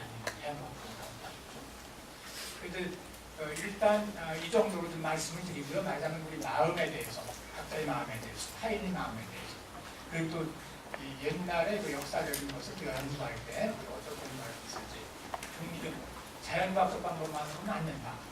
방법만으로는 안 되는 것이 아니라 그것으로는 접근할 수 없다. 그렇죠? 그러니까 그것과는 별개의 것이 있다. 그렇죠? 별개의 지식 체계가 있고 인식 방법이 있다. 하는 것을 이해하셨죠? 그렇죠? 그러면 이제 물리학적 실증이 그리고 그 과정으로서 그의 현대판 하나의 판인 현대판 통속 프로그램 그것이 부당하다는 거 이해하셨습니까, 여러분? 이해하셨죠? 자 이제 또 한 번 하나의 또 다른 증명을 또 한번 시도해 보겠습니다. 통속 프로그램 물리학적 실증주의가 잘못했다는 것을 좀 전에 저는 이제 우리 마음을 가지고 예를 들어서 말씀을 드렸는데. 마음을 가지고 이제 마음이 참 복잡하지 않습니까? 그냥 복잡한 의미를 가지고 있으니까 그 복잡한 대상이 아니라 아주 단순한 대상 단순한 대상을 예를 들어서 통속 프로그램이 잘못됐음을 다시 한번 보여드리겠습니다. 제가 이제 종종 드는 예는 어떤 산 위에 있는 큰 바위예요. 관악산 정상에 있는 바위가 있다고 칩시다. 그러면 그 바위를 통속 프로그램을 주장하는 사람들은 그것을 어떤 방법으로 연구할 수 있다고 생각하고 어떤 방법밖에 없다고 생각하겠습니까? 바로 자연과학적 방법밖에 없다고 생각하죠. 그러니까 그 사람들의 물론 그 바위가 자연과학적 방법에 의해서 탐구될 수가 있어요? 없어요? 당연히 있죠. 그렇죠? 물리학적인 관점에서 탐구할 수 있고 또는 화학적인 관점에서 또는 지질학적인 관점에서 탐구할 수가 있습니다. 당연히 그럴 수가 있습니다. 그러나 그것만입니까? 그것을 넘어섭니까? 바위를 탐구할 수 있는 방식은 풍속 프로그램 주장하는 사람들은 그거밖에 없다고 얘기하지 않겠습니까? 그죠? 그런데 실제 어떻습니까? 그거기에 다양한 방법이 있습니다. 예를 들면 그 바위가 아름답다고 쳐봐요. 그리고 거기에 들어있는 무늬가 참 너무 아름다워서 제가 말하자면 관찰 장비를 가지고 보다가 그 아름다움에 매료돼서 거기에 빠져 있었어요. 빠져 있게 됐어요. 그러면 나는 이때 어떤 입장, 어떤 태도를 취하는 겁니까? 아까는 자연과학적 태도, 자연과학적 입장을 취하는 거죠. 이제 난 어떤 입장을 취합니까? 예술적 태도를 취하는 거죠. 예술적 태도를 취하면 이제 그 바위는 어떤 바위로 드러납니까? 아름다운 바위로 드러나죠. 아름다운 바위로 드러나고 그때 아름다운 바위로 드러날 때 그 아름다운 바위는 예를 들면 중앙 박물관에 있는 어떤 예술품, 루브르 박물관에 있는 어떤 예술품과 같은 위치를 점하는 대상이 아니겠습니까? 그죠? 말하자면 예술 세계 속에 있는 하나의 대상이 되는 거죠. 말하자면 예술적인 대상으로 등장합니다. 그렇죠? 두 번째는 똑같은 바위가 어떤 의미를 지닐 수 있겠습니까? 예를 들면 종교적인 의미를 지닐 수 있겠어요? 없겠어요? 종교적인 태도에서 볼 수 있어요? 없어요? 예를 들면 거기에 보니까 뭐 그림이 있고 무슨 사과 구수가 이렇게 있고 하면은 간밤에 한약산 무당이 아마 이거 구수했던 이 자리입니다. 이렇게 해서 이제 말하자면 그런 의미를 가진 것으로 우리가 볼 수 있겠죠. 근데 물론 이때 어떤 종교를 가졌느냐에 따라서 종교적인 의미는 그 바위가 가지고 있는 의미는 달라질 수 있을 거죠. 예를 들면 불교 신자의 경우 어떻게 했습니까? 그 뒤에 있는 연주대 연주하고 연관지어서 그것을 이해할 수 있습니다. 또 그리스도 신자, 기독교 신자의 경우에 어떻게 했습니까? 창조주의 창조 행위를 통해서 나온 피조물이라고 생각할 수 있겠죠. 그러니까 뭐 맥락에 따라서 다른 의미를 가지지만 종교적인 의미를 가질 수가 있었죠. 세 번째는 어떤 의미를 가질 수 있겠습니까? 예를 들면 우리는 그것을 윤리학적인 태도에서 볼 수가 있었죠. 예를 들면 누가 거기에다 정으로 찍어놓고 자기 이름을 새겨놓고 빨간 페이지를 칠해놨다고. 그러면 그걸 보고서 어떻습니까? 분개하냐는 거죠. 뭘 분개하는 겁니까? 그 사람의 행위를 분개하는 거죠. 그때 우리는 어떤 태도를 취하는 겁니까? 윤리적인 태도를 취하는 거죠. 그때 우리는 윤리적인 세계의 한 구성 요소로서 바위를 보는 거다. 이렇게 얘기할 수 있겠죠. 그죠? 더 나아가서 그 바위는 경제적인 의미를, 경제적인 태도를 우리가 취할 경우에 경제적인 의미를 가질 수 있겠습니까? 없겠습니까? 있죠. 한학산에서 약속해서 팔아서 생계를 유지하는 경우에는 어떻겠습니까? 만일 그것을 내다 팔 수 있다면, 그래 돈이 된다면 그런 의미로 보일 수 있지 않겠어요? 그렇죠? 그럼 경제적인 대상으로 드러나는 거죠. 또는 그것이 역사적인 대상으로 드러납니까? 안 드러납니까? 예를 들면 이 관악산, 저희 서울대학교부터가 뭐냐면 옛날에 향제가 있었다는 그래서는 서울에 있는 그 선비들이 방학 때, 휴가철 때 내려와서 이렇게 한두 달 머물면서 공부도 하고 그랬다고 하는데 만일 그 선비들이 거기서 머물다가 그 관악산에 등산을 하러 올라가서 그 바위에 앉아서 이런저런 토론을 하다가 위대한 이론을 하나 발견했다고 해서 역사적으로 남을 이론을 그러면 그와 관련된 기록이 있을 경우에 그 바위는 역사적인 대상이 될 수 있습니까? 없습니까? 될 수 있죠. 그리고 이 경우에 당연히 그 바위를 연구하기 위해서는 어떻게 해야 됩니까? 아까 말씀드렸듯이 관련 사료들을 빚어야 되죠. 그리고 이 바위를 그렇게 역사적으로 연구할 때 당연히 자연과학적 연구 방법 가지고 안 된다는 걸 알 수 있죠. 그렇죠? 물론 조금 도움은 줄 수 있을 거예요. 그렇죠? 그러나 핵심적인 부분에 있어서는 사료를 이해하고 해석하는 점이 있어야 되기 때문에 그렇기 때문에 아무리 관찰 장비를 가지고 한다고 해도 그 연구에 있어서 한치의 진전도 있을 수 없다. 그런 얘기 하셨죠? 마찬가지로 제가 말씀드렸던 여러 가지 그 태도에서 여러 가지 학문이 가능하지 않겠습니까? 그 학문들 중에서도 이 학문들이 또 이렇게 주장할 수 있어요. 난 이 측면을 예술적인 측면, 종교적인 측면, 무슨 측면에 요 자연과학적인 측면만을 안 연구하겠다. 그러면 그들은 어떤 입장에 쓰는 거예요? 자연과학적인 입장에 쓰는 것이고 그 경우에 그런 연구가 가능하죠, 당연히. 그러나 그런 연구는 이 연구의 그 길게 불과하고 그 많은 부분은 그거 가지고 연구하는데 제가 아까 역사적인 대상을 놓고 연구할 때 어떤 한계가 있습니다를 말씀드렸듯이 그렇기 때문에 이 많은 그 바위를 여러 가지 관점에서 연구할 수 있고 이 여러 가지 관점에서 연구할 때 자연과학적인 방법까지 안 된다. 한계가 많다. 하는 점도 이해를 하셨죠? 그죠? 그러면은 이제 통서 프로그램이 참 어이가 없는 프로그램이라는 것을 이해하셨습니까? 그죠? 이해하셨죠? 네. 이제 거기까지 일단 말씀을 드리고요. 그 다음에 이제 어떤 걸 좀 말씀드리고 싶으냐면 제가 조금 전에 태도라고 하는 것을 말씀드렸어요. 태도라고 하는 것을 말씀드렸고 근데 이제 그와 관련해서 그러면 이제 문제는 지금 현재 통서 프로그램을 비롯해서 물리학 출중주의가 잘못됐다는 걸 이해하셨죠? 그죠? 그럼 잘못됐는데 이제 그리고 이제 그쪽으로 가는 건 어떤 일입니까? 우리가 큰 병에 빠져드는 거 아닙니까? 그래서 우리 자신을 어떻게 만드는 거예요? 말하자면 일면적으로 만드는 거죠. 매수하는 거예요. 그 많은 다양한 가능성. 아까 제가 말씀드렸던 그 여러 가지 태도. 바위를 볼 때도 어때요? 바위를 볼 때도 그 여러 가지 태도들이 있는데 그 태도들 중에서 어떤 특정한 것만을 보고 나머지를 무시하겠다는 말이 있습니다. 그렇죠? 마찬가지로 그 바위도 그렇게 다양한 모습으로 연구될 수 있는데 우리 인간은 어떻겠습니까? 우리 인간은 그보다 훨씬 복잡하니까 얼마나 다양한 관점에서 연구될 수 있습니다. 그렇죠? 여기 인간과 관련해서 볼 때 통선 프로그램, 물리학적 실증주의 이 프로그램에서는 우리 인간을 나름 기계로 놓고 보는 거니까 우리 인간의 극히 한 부분만을 보겠다는 것이고 그 많은 부분은 다 도외시하겠다는 말입니다. 그렇죠? 그리고 만일 우리 모두가 실제로 그 자연과학의 그 놀라운 성취에 압도당해서 행복해서 그런 물리학적 실증주의적인 생각을 계속 하게 된다면은 그렇다면은 이건 심각한 문제가 될 수 있단 말이에요. 그리고 통선 얘기를 하니까 우리 한국에서도 그게 뭐 대단한 건 줄 알고 진짜 훌륭한 건 줄 알고 여기저기서 통섭 얘기를 많이 해요. 많이 하고 뭐 인문학한다는 분들조차도 통섭 얘기를 하면서 그래서 통섭이 느낌이 이렇게 느껴지지 않습니까? 여러 한민족을 이렇게 두루 섭렵해서 한다 이런. 그런데 이제 이게 여러 가지 문제가 많이 있습니다. 예를 들어서 첫째 제가 말씀드린 그런 핵심적인 문제기에 용어상에 많은 문제가 있어가지고 사람들이 통섭이라는 말을 하면서 그게 뭐를 뜻하는지 몰라요.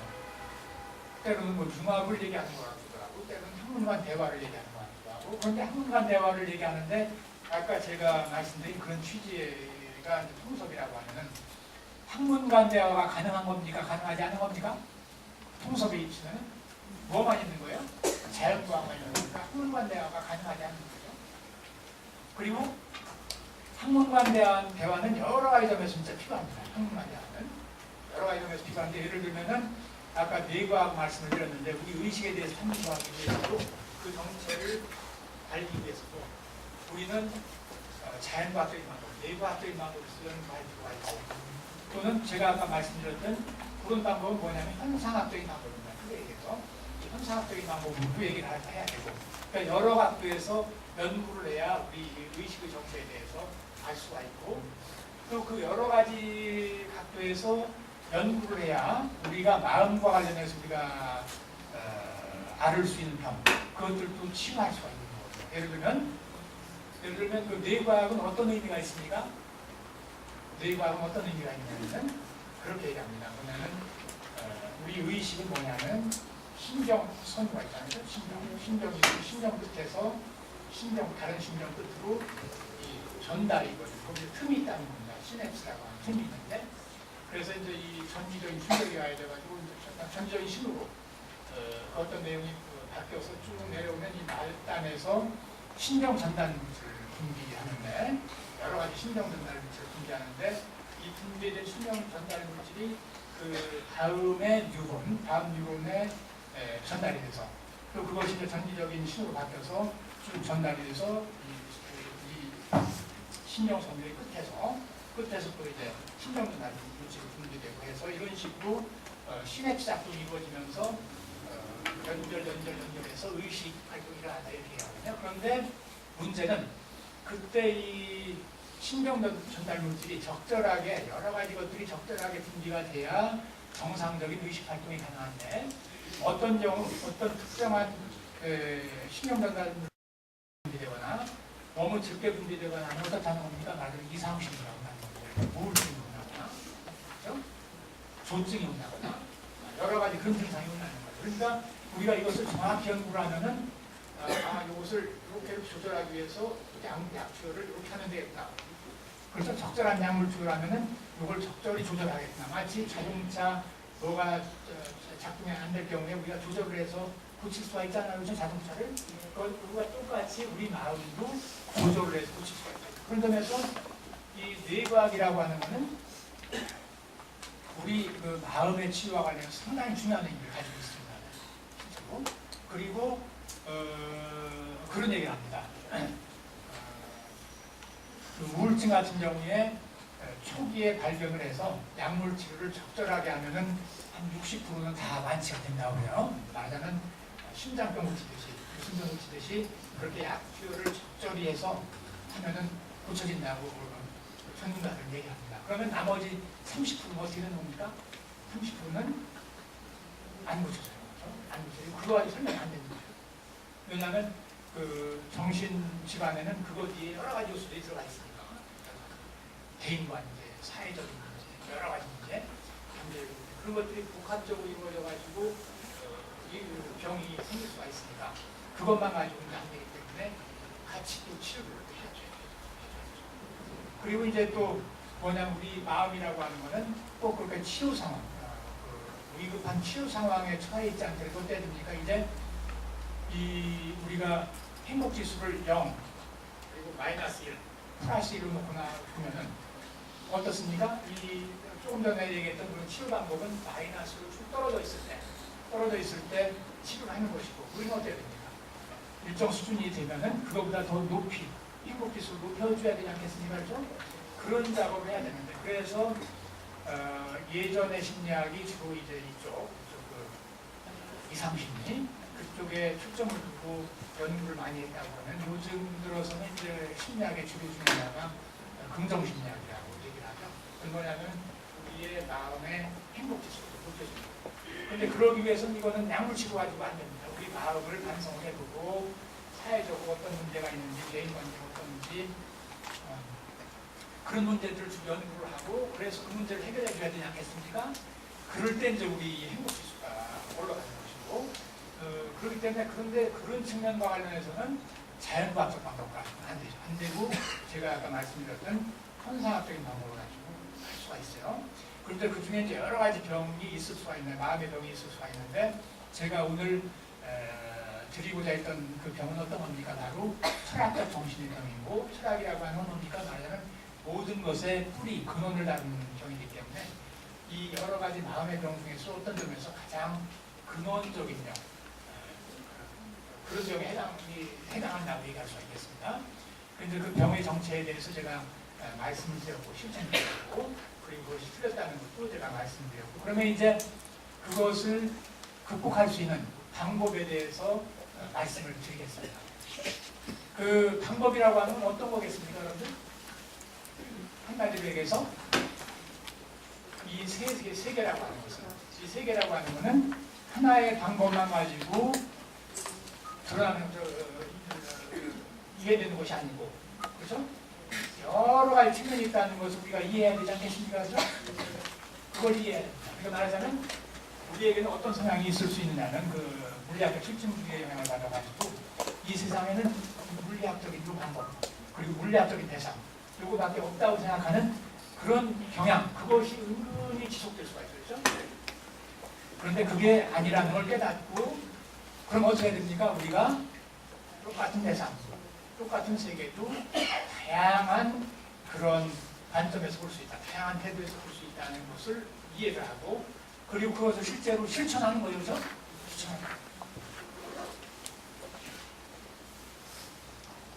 그런데 이와 관련해서 현상학에서는 그 방법으로서 현상학적 환원을 얘기하거든요. 혹시 현상학적 환원에 대해서 얘기하는 거 들어보셨습니까?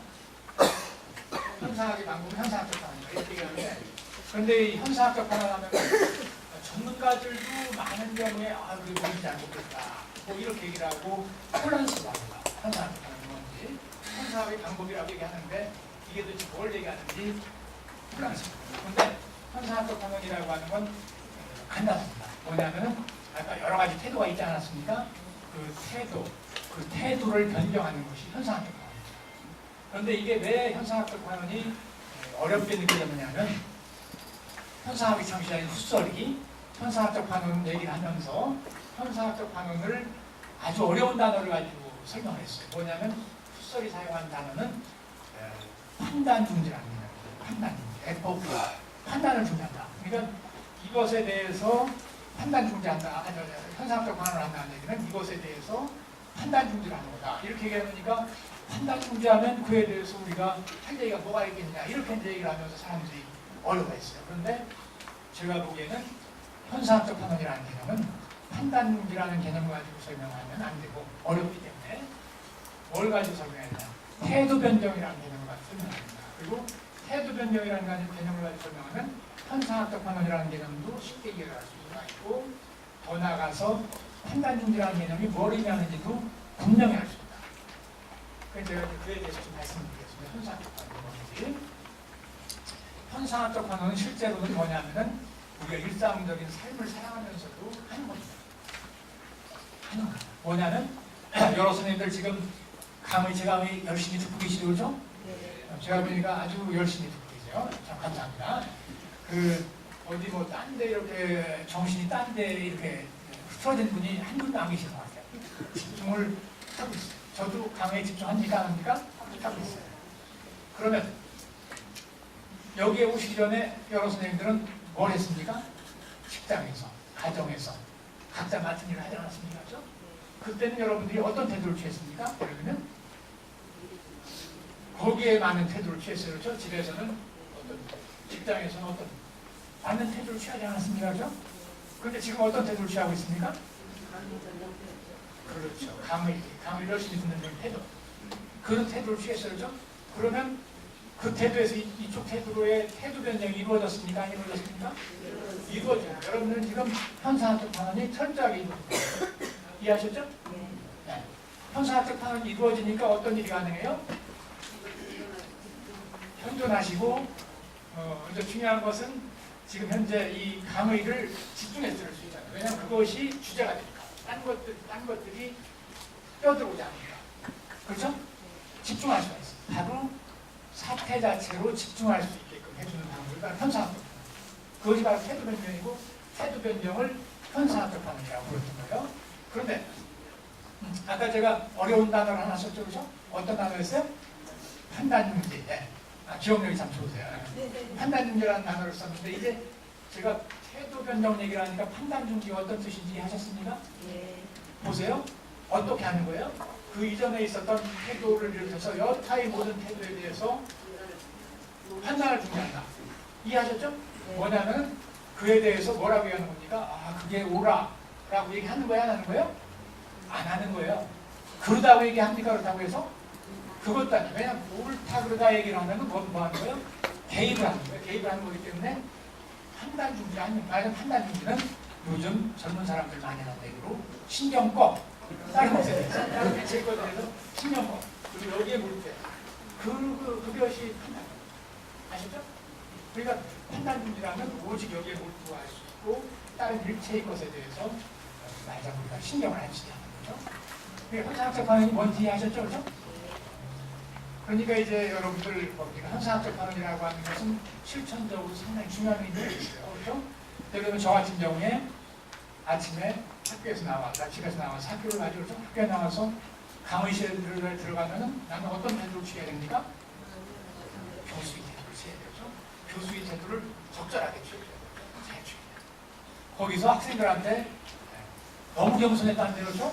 너무 겸손해도 학생들이 수업 효과가 떨어질 수가 있어요. 그렇다고 해서 오만해서는 안 되죠. 그렇죠? 다만 적절한 태도를 취해야 돼요. 수업 효과를 최대한 높일 수 있는 그런 태도를 취해야 돼요. 그렇죠? 학생들 존중해야 돼요. 그런가 하면 교수에 가서는 어떻게 해야 됩니까? 제가 학생들에 대해서 취하던 태도를 동료 교수에 대해서 취하면 어떻게 되겠습니까? 안 되죠. 안 됩니다. 또 제가 학생들에게 대했던 태도를 그런 태도를 집에 가져와서 식구들한테 취하면 어떻게 했습니까? 물론 자녀들한테야 뭐 둘이 오골랩 뜨는 많이 많겠지만 집사람한테 그런 태도를 하면 어떻게 되겠습니까? 욕만 넣고 해놨죠. 어떤 일이 벌어질지 몰라요. 그러니까 이건 뭐냐? 현상학적 판론이라고 하는 것은 그때 상황에 적절하게 우리의 태도를 바꿔주는 게 현상학적 판론이다. 이해하셨죠? 그럼 아까 제가 여러 가지 태도를 말씀드렸어요. 여러 가지 태도를 말씀드렸고 그중에 이제 예술적 태도, 종류적 태도, 무슨 태도 말씀을 드렸는데 자연과학적 태도 그 중에 하나고 그리고 자연과학적 태도에서 이런 여타의 태도 넘어가는 것도 현상학적 판론이고 여타의 태도에서 또 자연과학적 태도 가는 것도 또 그것도 넓은 의미에서 현상학적 판론입니다. 그렇죠? 그것도 하나예요. 물론 현상학적 판론 얘기할 때는 꼭 그것을 뭘 염두에 두고 얘기하지 않지만 이론적인 관점에서 볼 때 그것도 현상학적 판론이라고 얘기를 해줘야 된다고 생각합니다. 왜냐하면 그래야만 자연과학적 연구가 이루어지지 않겠어요. 그렇죠? 물리학자가 실험실에 들어가서 집에서 있었던 일 그거 끌고 들어와가지고 그것에 신경 쓰면 물리학적 연구가 이루어지겠습니까? 안 이루어지겠습니까? 그러니까 그것도 물리학적인 태도로 변경하는 것도 현상학적 판단이죠. 그러니까 현상학적 판단은 다양한 유형의 것들이 있습니다. 다양한 유형. 그리고 이제 후설이 그에 대해서 그중에 몇 가지만 얘기했지만 실제로는 그처럼 엄청나게 다양한 유형의 것들이 있고 또 어떻습니까? 하나의 태도 안에서도 또 그 안에 들어가서 여러 가지 그 안에서 하위 태도들이 있을 수 있겠어요? 없겠어요? 있을 수 있겠죠? 그렇죠? 거기에 적절하게 또 태도를 취해야 되는데 그렇기 때문에 예를 들면 예술적 태도도 예술도 그 영역이 다양하잖아요. 그렇죠? 음악이 다르고 미술이 다르고 미술도 그 중에서 조각이 다르고 테마가 다르고 또 뭐가 다릅니까? 건축이 다르고 그래서 그러면 이 각각에 맞춰서 또 우리는 태도를 변경해야 돼요. 그렇지 않겠습니까? 말하자면 음악 연구를 할 때 미술 연구할 때 가지고 있던 태도를 취하면 안 되지 않겠습니까? 그에 맞는 태도죠. 미술 연구의 경우에도 그 중에서 내가 조각 연구를 할 때 가지고 들어갔던 태도 그걸 가지고서 이쪽을 이쪽으로 가지고 들어가면 안 되지 않겠습니까? 그렇죠? 거기에 맞는 태도를 취해줘요. 그러니까 이 현상학적 판단이라고 하는 것처럼 다양한 차원에서 이루어질 수 있는 거죠. 그리고 현상학적 판단은 말하자면 우리 이 삶도 말하자면 지혜롭게 살 수 있게끔 해주는 것이고 더 나아가서 학문적인 탐구도 그 사태에 맞게끔 그렇게 잘 탐구할 수 있게끔 해주는 것이고 그런데 이제 이 태도 변경과 관련해서 현상학적 판단과 관련해서 특히 어려워하는 대목이 있어요. 특별히 몇몇 태도 변경 판단에 대해서 얘기하는데 그 중에 하나가 초월론적 현상학적 판단 조금 어려운 얘기인데 이 대목을 연구자들이 상당히 어려워합니다. 어려워하는데 그에 대해서 제가 간단히 말씀을 드리고 마무리를 이제 할 시간인 것 같아요. 5분 10분 내고 나중에 제가 질문을 받고 강의를 마치겠습니다.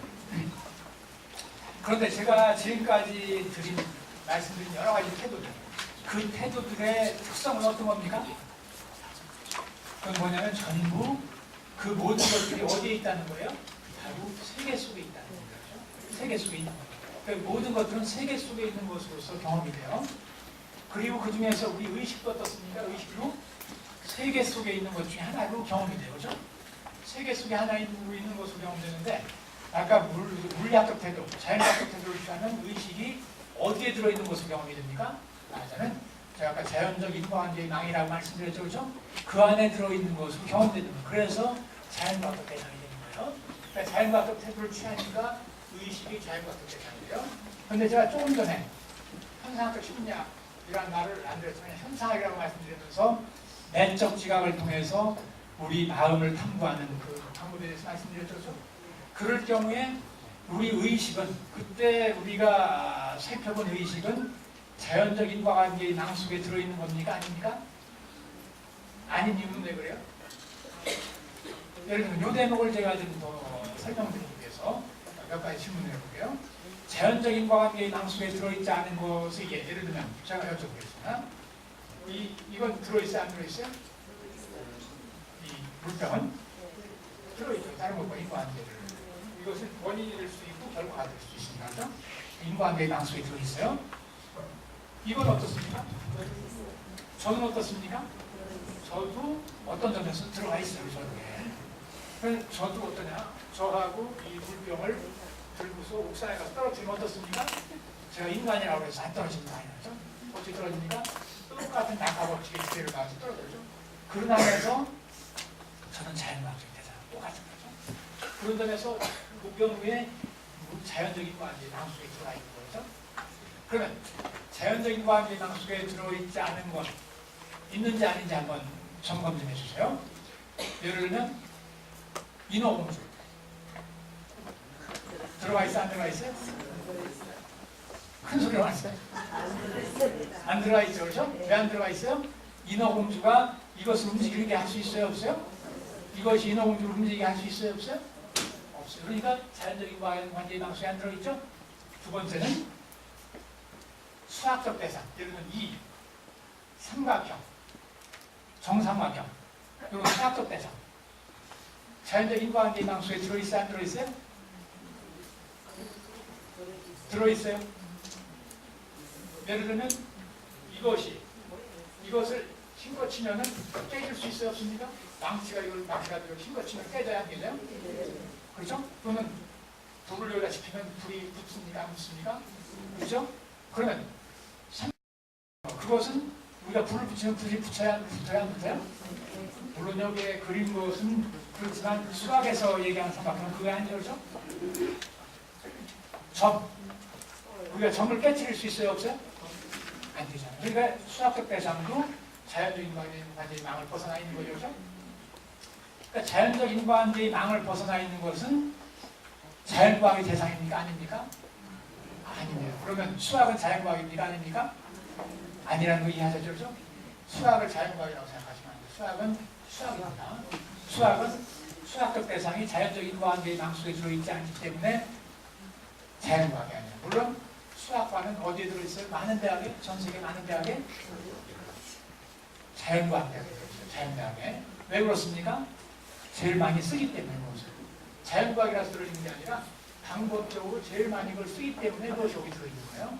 바로 그런 이유 때문에 실제로 피해를 보는 학과가 있어요, 없어요? 있죠. 어떤 과? 수학을 그 못지않게 더 많이 쓰면서 멀리 떨어져 있으면 학생들이 어때요? 강의 들어가려면 시간 뺏기잖아요, 그렇죠? 어떤 과가 대표적인 과가? 인문사회계에서 제일 수학을 많이 쓰는 과가 어느 과예요?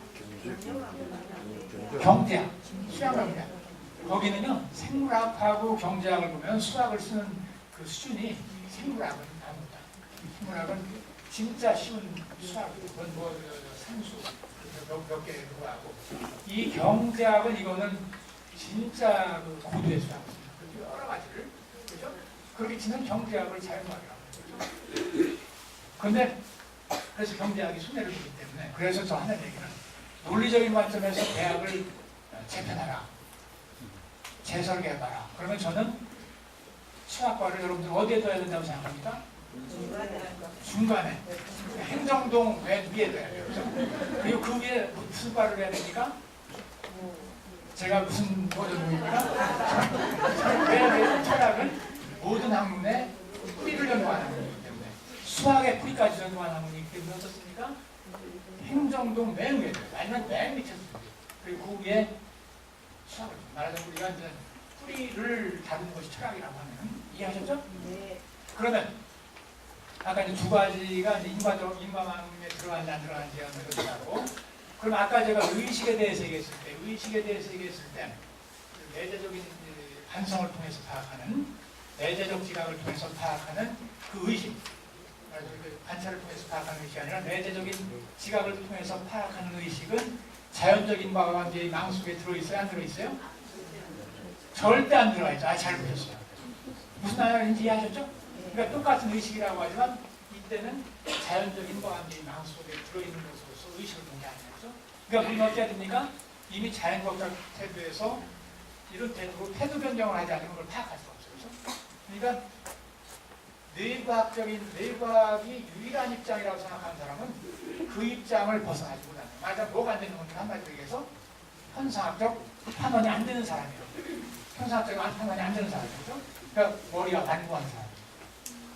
그런 사람은 집에 가서도 아마 그 부인한테 학교에서 하던 그대로 할지도 몰라요. 일어난 사람이에요. 고생한다. 그러니까 삶에 있어서 고생하고 학문에 있어서 한쪽밖에 없고. 그러니까 제가 통섭이 그게 대화 프로그램이 아니라 뭐라고 얘기했습니까? 아까? 일면적인 프로그램. 자연과학적 프로그램. 그러면 제 얘기는 이제 태도변경 관련해서 아까 아주 어려운 태도변경 하나 있다고 했고 초월론적 현상학적 반원이 어렵다 말씀드렸는데 이제 우리 의식에 대해서 또 한번 봐봐요. 이제는 자연적인 관계의 망을 벗어난 의식에 대해서 얘기했는데 이 자연적인 관계의 망을 벗어나서도 이것은 결국 넓은 의미에서 상상의 세계, 수학 세계, 모든 세계를 포괄하는 세계 속에 있는 겁니까? 세계 속에 있지 않은 겁니까?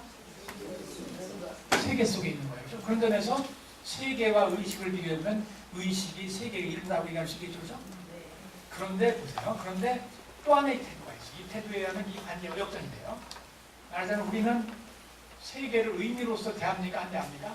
경험해요? 안 해요? 여러분들 세계를 의미로서 경험합니까? 안 합니까? 하죠? 그걸 한번 보자고요. 의미로서 경험하는 세계는 어떤가? 보시면은 지금 현재 여러분들 각자 의미로서 세계를 경험을 하죠. 그렇죠? 지금 여러분들 세계가 의미가 어떻습니까? 지구 이렇게 보지 말고 이것이 내 인생과 관련해서 어떤 의미가 있는지 뭐 등등 이런 의미가 있잖아요. 그렇죠?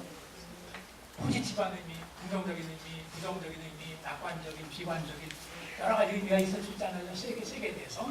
그러니까 우리는 세계는 실제로 의미를 가지고 있는 세계라고 그렇죠? 뭐냐면 여기 공간이 있죠? 공간이 있는데 이것을 자연과학적 입장에서 보면 이 공간이나 저쪽 어디 뭐 운동장에 있는 공간이나 똑같은 공간입니까? 다른 공간입니까? 다른 공간이죠. 그렇죠? 그러나 의미에 있어서 볼 때 같은 공간이야, 다른 공간이야. 여기서는 지금 이렇게 강연을 하고 여러 선생님들 듣고 그런데 저쪽은 운동을 하는 그런 공간 아닙니까? 그러니까 이 공간이라고 하는 게 우리 삶과 관련해서 보면 전부 의미가 다른 공간이죠. 전부 의미가 다른 공간. 그리고 모든 것이 다 의미로 이루어졌기 때문에 이 세계 전체가 의미로 이루어져 있다고 생각할 수가 있어요. 그렇죠? 그런데 이렇게 의미로 이루어진 세계라고 하는 게 어떠냐? 우선 지금 어떤 의미로서 이루어진 세계를 경험하고 계세요, 여러분 각자는?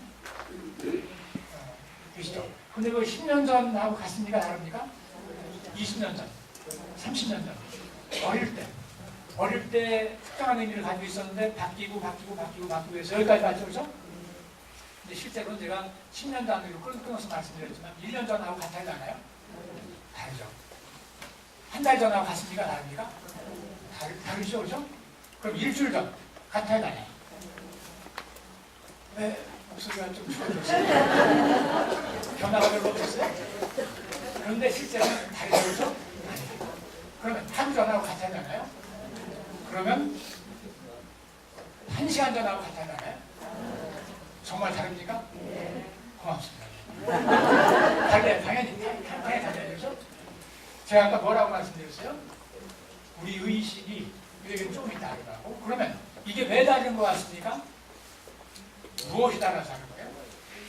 그리고 각자가 느끼는 체험하는 의미로서의 세계는 달라요? 같아요? 그러면 그 다른 이유는 뭐예요? 그리고 각자 한 사람의 집중해서 보더라도 매 순간순간 다를 수 있잖아요. 그렇죠? 다른 이유는 뭐가 달라서 그런 겁니까? 뭐가 바뀐 거예요? 바로 여러분들의 뭐가? 지금 주제가 뭡니까? 의식이 첫 번째 입장에서 두 번째 입장에서 이제 세 번째 입장에서 바뀌는 거죠. 의식이 바뀌었기 때문에. 의식이라고 하면 아까 제가 뭐라고 말씀드렸어요? 끊임없이 샘솟는 강물이라고 했잖아요. 흘러가는 강물이에요. 흘러가는 강물이기 때문에 우리는 똑같은 강물에 두 번 들어갈 수 있어요? 들어갔다 나왔다 다시 들어가면 두 번째 들어가는 강물은 이미 과거로 흘러가기 때문에 같은 강물이 아니죠. 그러면 매 순간 다른 강물을 경험하고 있는 것이고 우리의 의식은 매 순간 다른 것이고 그런 점에서 매 순간 바뀌는 겁니다. 의식은 이해하셨죠? 매 순간 바뀝니다. 그러니까 어떻겠습니까? 매 순간 바뀌니까 물론 이제 동일성을 유지하면서 바뀌어 나가는 거죠. 그렇기 때문에 그것 때문에 이 세계가 바뀐다. 그러면 이 세계와 의식 중에서 더 근원적인 의미를 지니는 건 어떤 겁니까? 무엇이 주도권을 지고 있는 거예요? 의식이 그러니까 그렇게 우리에게 드러나는 거죠. 의식이. 그러니까 우리 의식이 그 한없이 흘러가는 강물과 같으니까 이처럼 한없이 흘러가는 강물. 그런데 철학에서는 헤라크레이토스적인 흐름 이렇게 얘기합니다. 헤라크레이토스는 옛날 히랍 철학자인데 만물은 흐른다 이렇게 얘기했어요. 그런데 그 헤라크레이토스적인 흐름이 우리 의식의 본성이에요. 그러니까 우리 세계도 어떻습니까? 헤라크레이토스적인 흐름이 실제로 흘러가는데 우리가 그걸 몰라요. 모르고 있는 거예요. 모르고 있지만 실제로는 매 순간 바뀌는 겁니다. 그렇죠? 그래서 이런 입장에 있으면은 세계와 의식 사이의 관계를 보면 무엇이 선행합니까? 의식이 선행을 하고 의식이 그래서 세계, 의미로서의 세계를 구성한다고 합니다. 그렇죠? 그러니까 말하자면 세계가 아까는 전체고 의식은 여기 한 구성되고 있었는데 이제는 어떻게 됩니까? 이제 거꾸로 의식이 전체고 세계는 그의 한 구성이었어요. 그런데 바로 이렇게 세계를 구성한 의식, 그 의식을 가리켜서 초월론적 의식 이렇게 합니다. 그러니까 초월자인 세계를 구성하는 의식이라고 하기 때문에 그리고 그것을 연구하는 학문을 초월론적 현상 이렇게 얘기합니다. 좀 어렵죠, 그렇죠? 그런데 내용이 이해하셨죠, 그렇죠? 그런데 바로 의식의 구성작용, 세계 구성작용, 이 구성작용은 우리가 이제 일상적으로 아까 제가 예를 들어드렸잖아요. 10년 전, 20년 전, 실제는 매수만 바뀐다. 종교에서도 그런 얘기를 합니다, 그렇죠? 불교, 그리고 기독교, 불교에서 어떤 얘기가 있습니까? 이와 관련해서 불교 신자분들 안 계세요?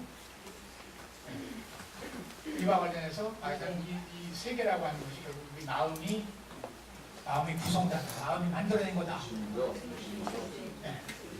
그렇죠. 뭐라고 하셨어요? 큰절로 일체의 유심조.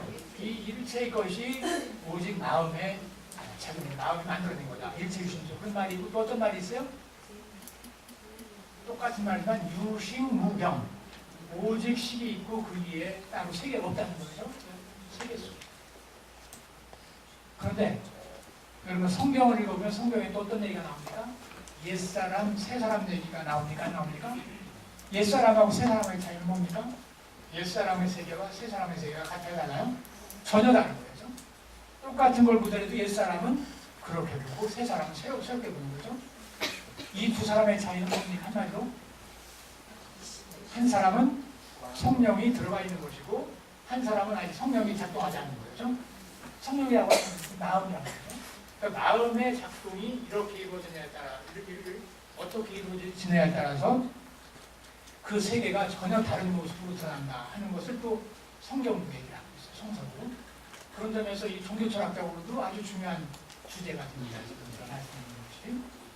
자, 그러면 여러분들 이제 이 초월적 현상학적 파문이라고 하는 건 다른 것이 아니라 바로 우리가 세계가 존재하는 것이 총체다라고 하는 그런 생각에서 바로 우리 의식 주관이 바로 세계를 구성하는 그런 주관이다 하는 것을 파악하는 그런 입장입니다. 그렇죠?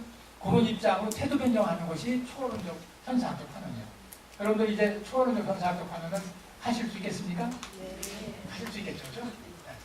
그래서 이제 정리를 해야 되겠습니다. 그러면 실증주의가 이제 그 큰 병을 낳았는데 문제점이 많죠. 그런데 이제 그것을 고칠 수 있는 건 뭡니까? 현상학적 환원이죠. 그것이 일단 일면적이라고 하는 것을 우리가 이해를 하고 말하자면 다양한 사태가 있다는 걸 인정을 해주고 다양한 사태로의 태도 변경을 가능케 해야 된다. 그렇죠? 실제로 그렇게 살아야 돼요. 그러니까 여러분들이 자연과학적인 그런 사유방식도 열심히 연마를 해야 되지만 학생들도 그렇죠? 그래야 되지만 빼놔서는 안 될 게 뭐예요? 그게 여러 가지 예술적인 심성도 바꿔야 되고 예술도 여러 가지가 있지 않습니까? 그렇죠? 무엇도 해야 됩니까? 종교적인 심성, 경제학적인, 정치적인, 사회적인 여러 가지 심성 그리고 또 저는 그중에서 특히 하나 강조하고 싶은 거는 도덕적인 심성. 저는 우리 동양고전을 읽으면 만일 아까 말씀드렸듯이